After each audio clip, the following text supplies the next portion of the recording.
अस्सलाम वालेकुम।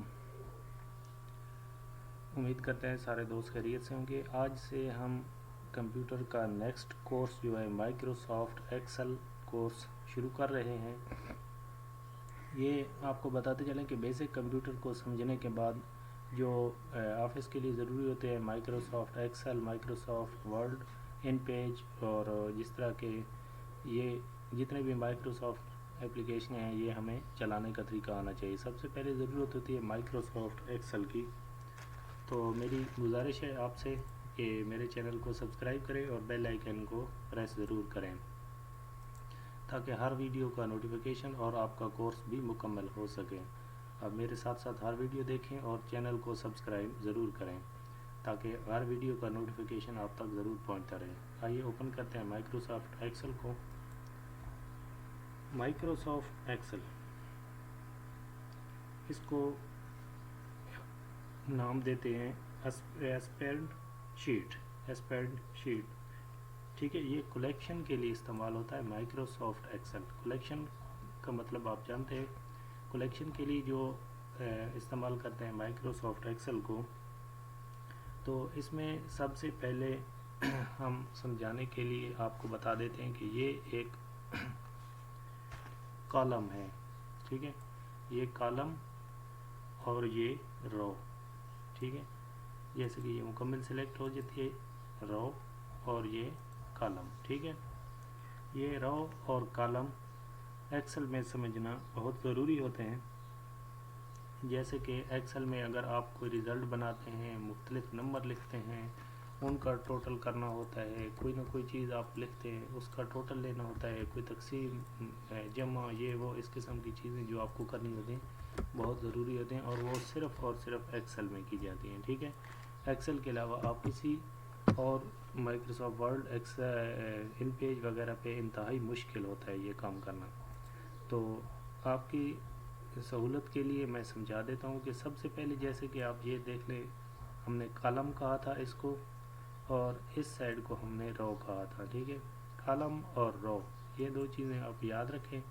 नाम और इनका कंबाइन जो होता है वो एक हिंसा बनता है। अब देखें कंबाइन कैसे बनेगा।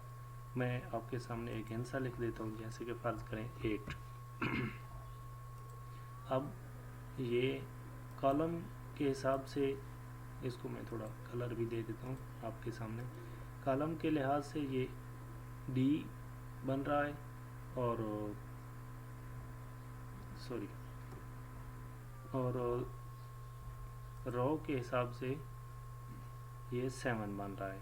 तो हमारा कंबाइन क्या बनेगा कि डी7 ये हमारा कंबाइन इसका। ठीक है, ये हमारा जो कंबाइन है डी7 बनेगा। अब डी7 क्या है डी7 आप देखें, इसको हम सेल का निशान देंगे, सेल का नाम देंगे, जिसको मैं कलर कर रहा हूँ। इसको जो डी7 हमने लिखा है या इस जगह पे जहाँ पे हमने डी7 लिखा है इसको हम क्या कहेंगे, सेल। ये हमारा एक सेल है, जिस सेल का नाम क्या है डी7 हमारा सेल बना है। देखें, अगर इसमें आप इस जगह पे आ जाएं, फ़र्ज़ करें इस के कॉलम में आप इस सेल को चूज़ करते हैं और ये कौन सा सेल बनता है आपके सामने, इधर से देखें तो ये, इसको मैं कलर कर देता हूँ, ये इस साइड से और ये इस साइड से, यानी कि के और इस साइड से ये हमारा कौन सा कॉलम बन गया, K15। ठीक है, ये हमारा कॉलम बन गया, सेल बन गया, सॉरी सेल का नाम दिया जाता है जिसको हम चूज़ करते हैं, एक सेल होता है। इसके बाद आपको बता देते हैं कि इसमें अगर कुछ लिखा है हमने तो उसको चेंज कैसे करना है। ये फ़र्ज़ करें मैंने सेल ब्लैक कर दिए हैं, इनको फिर आपने चेंज कैसे करना है, इसलिए यहाँ से शुरू कर देते हैं जहाँ से चल रहे हैं। तो इस सेल को मैंने ब्लैक किया था, इसको यहाँ आए, यहाँ के कलर आपको चेंज करना है, इसको नो कलर कर दें। ठीक है, इस तरह ये आपके सामने नो कलर होता जाएगा। कलर चेंज आपको एक दफ़ा करना है, फिर जाके वहाँ पे क्लिक करना है, यहाँ पे फिल कलर लिखा हुआ है, इसको आप क्लिक करेंगे तो ये कलर हट जाएगा। ठीक है, अब कुछ लिख लेते हैं, फ़र्ज करें मैं यहाँ कुछ लिख लेता हूँ। मेरा नाम हाकिम है और मेरे चैनल का नाम है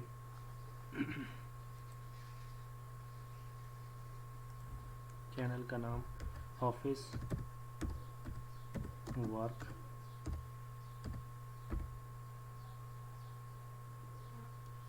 एजुकेशन।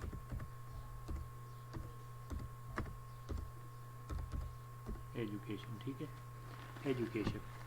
अब देखें ये सेल जहाँ तक ये सेल है इसमें ये पूरा लफ्ज़ नहीं आ रहा, ये आगे 2 सेल तक चला गया। अब ये इस जब आपको कोई प्रिंट आउट लेना होता है या कोई आप पेज बनाते हैं तो ये साइड वाली जो है ये नहीं आएगा, क्योंकि ये दूसरे सेल के ऊपर जा रहा है और सेल से गुम हो जाएगा। अब इसको क्या करना है कि या तो आपको यहाँ पे पूरा लफ्ज़ लिख के रखना है, कोई हेडलाइन दे रहे हैं, कोई बोल्ड करके रखना चाहते हैं तो इनको सबको सिलेक्ट करें और यहाँ मैरिज एंड सेंटर पे क्लिक कर दें, ये मुकम्मल सामने आ जाएगा।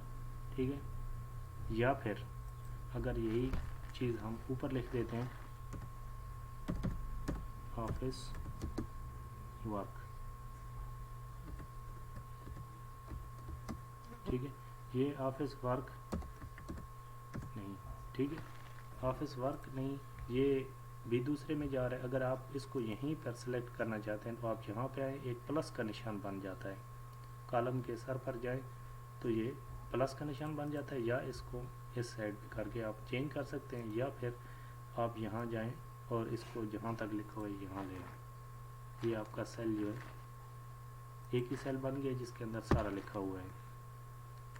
हाँ, इसको दूसरे नंबर पे अगर आप कोई फ़ॉन्ट देना चाहते हैं, कोई चेंज करना चाहते हैं इसकी लिखाई, इसको सिलेक्ट करें, सबसे पहले इस सेल को सिलेक्ट करें, यहाँ आएँ और यहाँ से इसकी चेंजिंग कर दें। ठीक है, ये आपके सामने चेंज हो चुका है, लेकिन ये बड़ा हो गया, ये फिर दूसरे में चला गया, तो आप फिर इसको बढ़ा दें। अगर इसको बढ़ाना नहीं चाहते, एक सेल में ऊपर नीचे करके रखना चाहते हैं तो इस सेल को सिलेक्ट करें और यहाँ पे आएँ। ठीक है, ऊपर वाले यहाँ पे आपने मैरिज किया, इसके ऊपर लिखा हुआ है ये।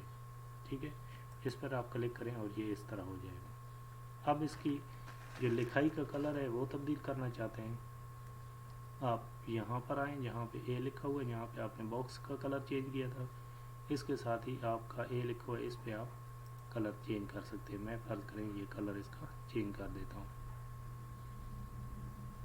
ये रेड कर देते हैं, ये आपके सामने रेड चुका है। अब रेड कलर यहाँ खड़ा है, अगर आप दूसरे को भी रेड करना चाहते हैं तो यहाँ आके इसको सिलेक्ट करके फ़ौरन इस पर क्लिक कर लें तो ये भी रेड हो जाएगा। इसी तरह इसके बाद मैं स्टेप बाय स्टेप आपको इसके फार्मूला, इसके कुलियास, इसके ये सारी जो बार के ऊपर निशान लगे हैं इनके बारे में मैं सारा समझाऊंगा। लेकिन मेरे चैनल को सब्सक्राइब करें और मेरे साथ थोड़ा थोड़ा समझते रहें और प्रैक्टिकल अपने घर में कंप्यूटर पर या ऑफिस में काम करते रहें ताकि आपको भूले ना और आप मुकम्मल कंप्यूटर चलाना सीख सकें। मेरी आखिर में फिर गुजारिश है कि मेरे चैनल को सब्सक्राइब करें। आपके सब्सक्राइब करने से कुछ नहीं जाता, लेकिन मेरा कुछ ना कुछ फ़ायदा हो जाएगा और आपको नोटिफिकेशन मिलता रहेगा हर वीडियो का। तब तक इजाज़त दीजिए, अल्लाह हाफ़िज़।